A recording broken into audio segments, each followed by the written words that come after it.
Hi everybody, Dave Howard here from Premier Risk Management, and as promised, we're continuing our series on unmasking the truth. Today we're going to actually do some fit testing, and we have Nathan and Tyson here with us, and they're going to walk you through this process, and I think you're going to test 3 masks, if I remember right. That's correct. Okay. So one of the things I want to just real quickly set the stage here, and we've said this before in previous videos, we're not anti-mask. What we're telling you is there is a reason, a purpose, and a time. And that's something that's not being talked about routinely when you watch the talking heads on TV. So Tyson, if I remember right, and we've only been doing this, about 20 plus years. Yep. But OSHA has a rule. They have a defined rule for when you put an employee in a respirator. Correct. And there's a reason they want you to have a medical clearance, which, by the way, Nathan's already taken care of that, or we wouldn't be doing these fit testing today. We have a medical clearance, and we know that it's okay for him to wear one. That's why we're moving on to this part of the process. So if OSHA's got a rule that we have to have people medically cleared, why? Well, because we're restricting their breathing area, and that can cause complications with, especially if you have some kind of lung issue or breathing issue, pulmonary issue. So what they'll do is they'll go through a medical evaluation, which it checks all those things with a medical doctor with a occupational background, so they understand hazards in the workplace and they understand what these people are going to be faced with, so they evaluate to make sure that they're healthy, physically healthy, to endure that restriction in their respiratory system. And then what we're looking for is making sure that they have that done, and then obviously this point right now is make sure that it fits. So as we've talked about before, there's different types of respirators, there's different sizes, and also on filters you'll notice a letter. Like the most common one is the N, means non-oil resistant. So if you're working in an environment that doesn't have vapors, oils, things like that, an N95 would be appropriate. But if you do work in an environment like a weld shop or things like that, you don't want to use an N-type respirator because that's not going to hold up in that environment. You're looking more at the P, like an oil proof, or an R, oil resistant. So those are things that you got to factor in whenever you're putting in respiratory protection. And then obviously we want to remind everybody the hierarchy of controls is still in play. Yep. So what we're saying by the time we get to the respiratory fit is we've exhausted all other avenues of engineering controls, administrative controls. We've gone down the whole list. Right. And we're at the place where we're saying there's just no other way to protect the individual, and this is our last line of defense, the PPE. And that's what PPE always is. Sometimes it's a redundancy, like you'll see people wearing safety glasses in a shop where there's the possibility of objects flying around or parts falling around. But respiratory protection, you really got to be very specific with it. It can't just be a generalized thing. You got to understand your contaminant. You got to understand what work environment you have. And it really needs to be that last line of defense, because you should exhaust every other measure possible, because you are restricting your employees or your personnel's breathing ability. So sustaining that for a long period of time throughout the day is very difficult, even if they do pass a medical exam. So that's why the hierarchy of controls are so important. Outstanding. I'm going to get out of the way, and we're going to hand it over to Tyson and Nathan, and they're going to take it from here. Awesome. Thank you. So what we're going to do, we're going to look at 3 different types of masks. The 3 most popular ones that are being discussed right now are the N95, a surgical mask, and also a polycotton mask. And also the claims have been made that the surgical mask and the polycotton offer protection. So what we want to do is legally show what would legally stand in court, or if you're dealing with OSHA, what would actually count as a protective piece for personnel. So we're going to start with the N95 because that is designed to protect the wearer. You will achieve a fit factor and be able to move forward and legally challenge any kind of complaint if that for a protection device for this respirator. So Nate, if you go ahead and put that on. So what Nate's going to do here, he's putting on the respirator. Now he's doing what's called a fit check to make sure that the mask has got a nice seal. He's going to breathe in and out to make sure it captures that strong seal to his face.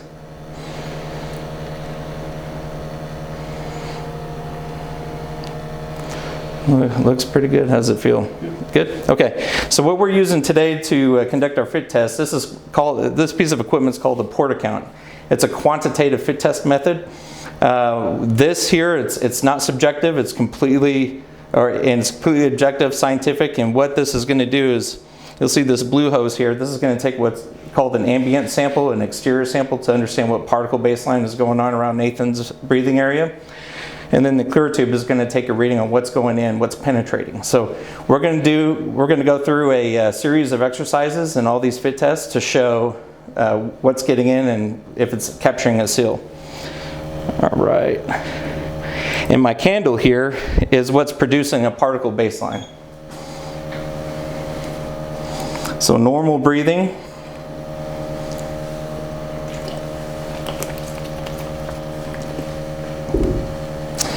Right now, the test is taking an ambient reading right here. Here in about 1 second, you're going to see. So we got 180 particle baseline. All right, Nathan, now in this section, you're going to take deep breaths in there. Now you're probably wondering why we're going through a different series of exercises with this. So when someone's wearing a respirator for a long period of the day, they're going to be doing different types of exercise, different body movements, talking, things of that nature. So what we're doing here is we're capturing a simulation of what they would be doing throughout the day. And then we have it's called the rainbow passage. And what it does is it simulates all the facial movement that someone would utilize when speaking throughout the day. So enjoy that one when that comes up. So far, Nathan's got a great fit. His fit factor is over 200, which is outstanding. So we have it set for 100 fit factor, which is the minimum OSHA requirement for a half-face respirator. All right, this is where it's going to get interesting. All right, now normal breathing, and move your head side to side. Again, the deep breathing captured another fit factor of over 200. So this respirator is working real well for him. You know, and another thing that's really great about this type of fit test is as the subject is going through the fit, I'm able to see live what's going on, like what kind of movements might cause some kind of depletion in his seal. So as we're doing the fit test, I'm able to coach the person on, hey, make sure you're real careful with these types of movements, and you don't ever want to jerk around your head when you're wearing a respirator regardless, because the concern, especially moving side to side, is if you have filters on the side and you hit your shoulder with it, it could break the seal of your respirator. But so far Nathan's achieving a fantastic seal with the N95.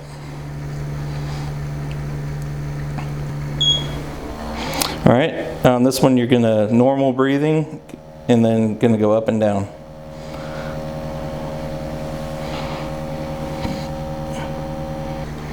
And you can see inside the mask 0.0 particle count.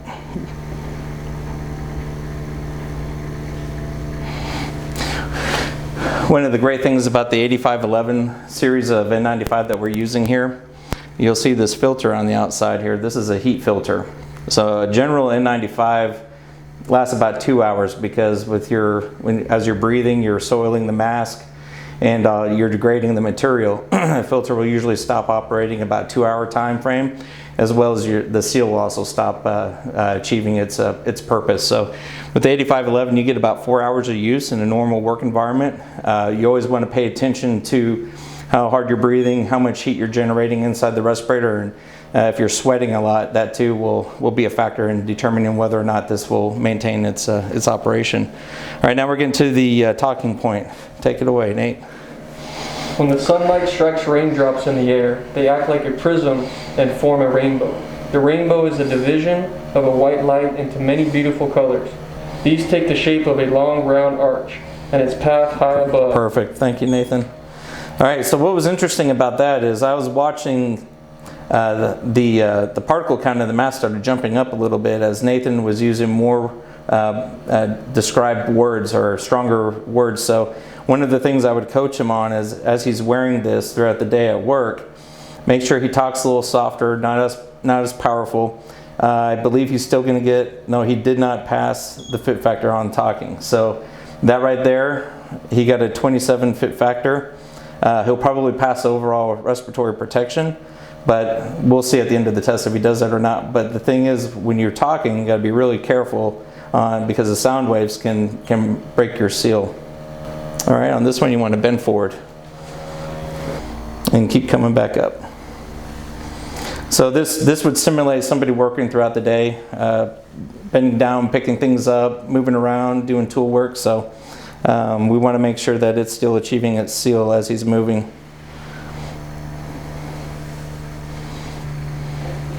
Okay, then you just go back to normal breathing, Nathan. So what's really great about this test, I've seen blogs and videos or people wondering, well, how do you evaluate a mask, whether or not it protects the person? How do you evaluate if it gets a fit factor? This is how you do it. The science is here. We've had it for decades. There's no new magic in 2020 that's changed any of this. And what's great here is I'm able to evaluate through basic body movement where Nathan needs to be coached up on as he's wearing a respirator. Because if you don't go through this process, you could put yourself in danger. All right, it's almost wrapping up. And then what it's going to do, the equipment is going to take a calculation of all the different results from each different movement that Nathan went through. And it's going to determine the overall fit factor and its pass level. So right now it's calculating that. And so, and you'll see here, Nathan passed. He got a 104 overall. So we were trying to achieve a fit factor of 100. And you can see talking was the area of weakness in his fit test.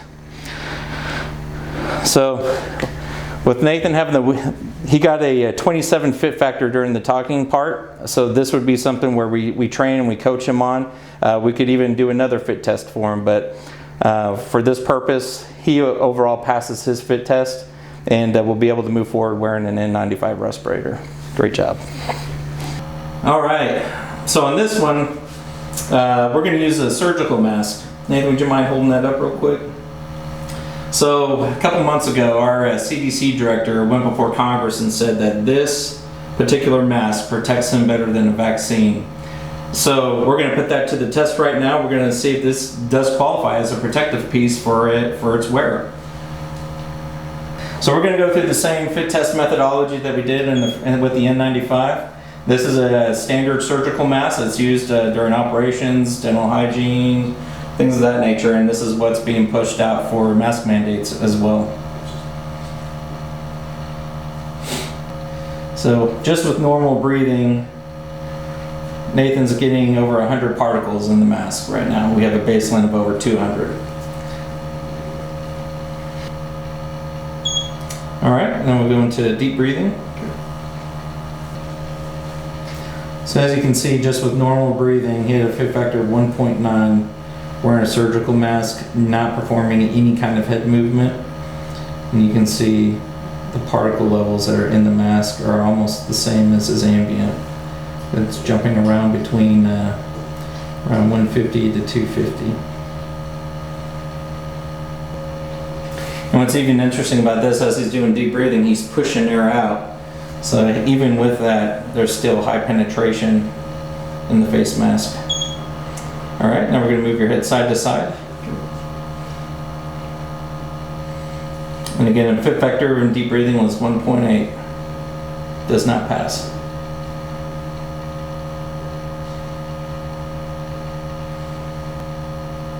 Okay, now we're going to move your head up and down.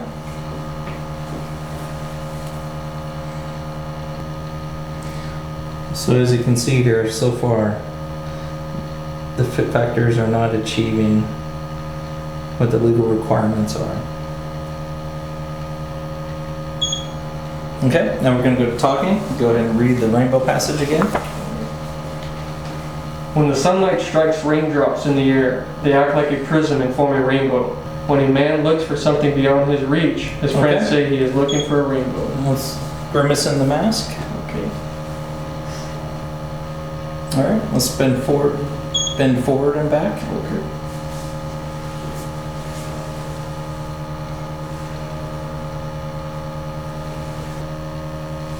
All right, and just go back to normal breathing.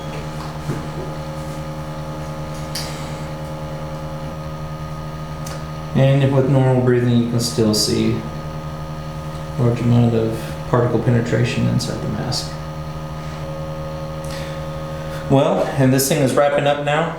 So normal breathing, the fit factor was 1.9. Deep breathing was 1.8. Moving your head side to side was 2.1. Moving your head up and down was 1.8. Talking was actually 2.6. Bending forward was 1.6, and we'll find out what normal breathing was on this last cycle. 2.1. So your overall fit factor is a 1.9. So about 2% fit factor. Would you feel safe going into a pathogen's area wearing this? No. So what we're able to demonstrate with this test, ladies and gentlemen, is that the CDC director was incorrect on claiming that this protected him more than a vaccine. All right, so on this one, this is going to be our last fit test. We're going to do a Polycotton mask. I've actually watched YouTube videos of doctors talking about how a Polycotton can achieve a fit factor. So let's test it out. Let's see if it does achieve an appropriate fit factor for what the OSHA requirements are. All right, how's that feel, Nate? Good? All right, so we're gonna go through the same process as we've done with the last two. Good particle baseline. We're achieving an over 300 particle baseline now, which is fantastic for this test. You can see all the particles getting in there.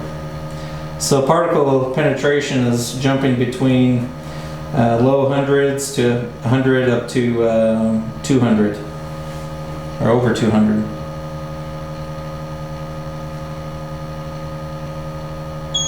All right, let's go into deep breathing.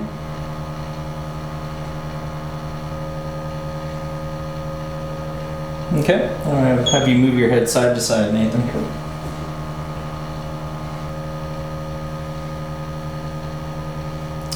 All right, let's move your head up and down.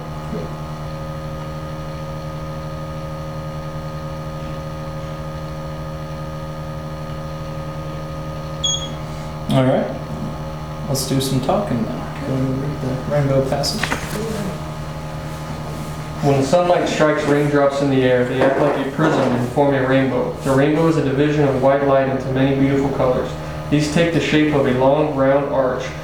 When a man looks for something beyond his reach, his friends say he is looking for the pot of gold at the end of the rainbow.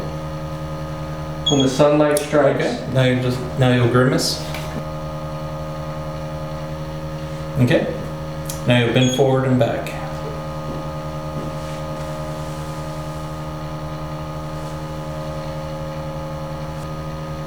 Okay, you can return to normal breathing. All right, so you go ahead and take off the mask, Nathan.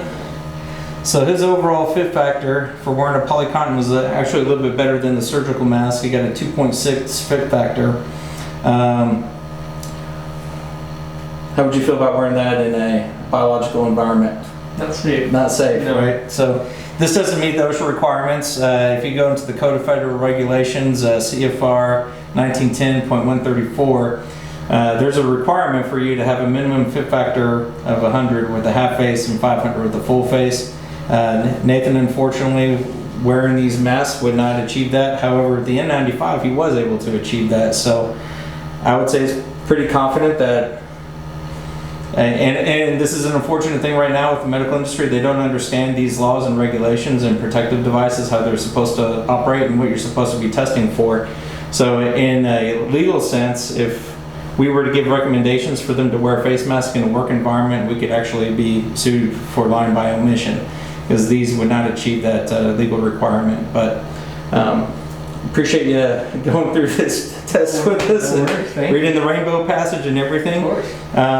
But again, we were able to demonstrate today that the face masks do not protect the wearer. The N95 does. Thank you very much.